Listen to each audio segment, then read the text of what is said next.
The only possible attitude toward out-of-control desire is a declaration of all-out war.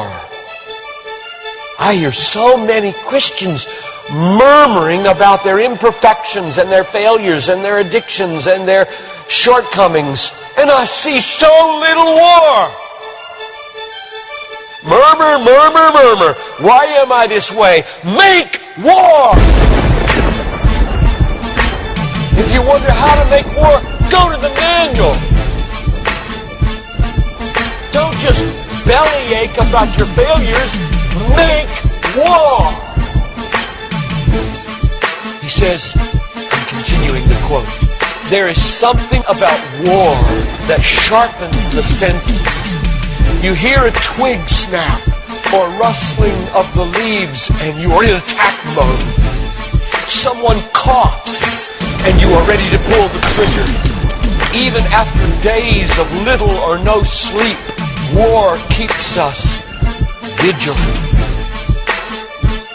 There is a mean, violent streak to the true Christian life. But now let's very carefully ask, violence against whom?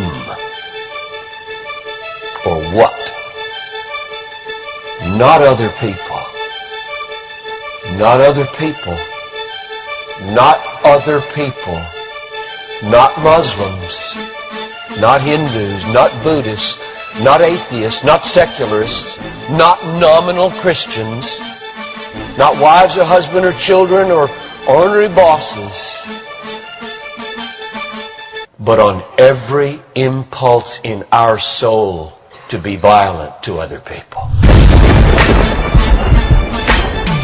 Violence, a mean streak in Christianity, against our own selves. And all in us that would make peace with sin and a settling in peacetime mindset. We make war on that in us. It's a violence against all lust in ourselves, all enslaving desires for food, caffeine, sugar, chocolate, alcohol, pornography, money, the praise of man, approval of others, power, fame. This is our enemy. This is where we make war. It is a violence against all racism in our souls, all sluggish indifference to injustice in our souls, a violence against all indifference to poverty and indifference to abortion in our souls. Did you know that in the warfare of Romans, Satan doesn't show up until chapter 16. We tend to think of spiritual warfare as this little thing where you find some way to pray or some way to lay hands on or some way to do a Satan thing. Well, that's important. Believe me, that's important. We war not against flesh and blood, but against principalities and powers and world rulers of this present darkness and spiritual hosts of wickedness in the heavenly places. That's important. But you know what? It's not nearly as important as this. Because the only foothold Satan has in your life is your flesh and your sin. Nobody goes to hell because of Satan. The only reason we go to hell is sin. Much more important than fighting Satan is fighting sin. This warfare in verse 13 is vastly more important than figuring Satan out. Get that. My biggest enemy is not Satan. My biggest enemy is John Piper. And he's the only reason I'll go to hell, not Satan. Satan, you don't have nearly that kind of power. And therefore, I really care about us learning how to do this battle.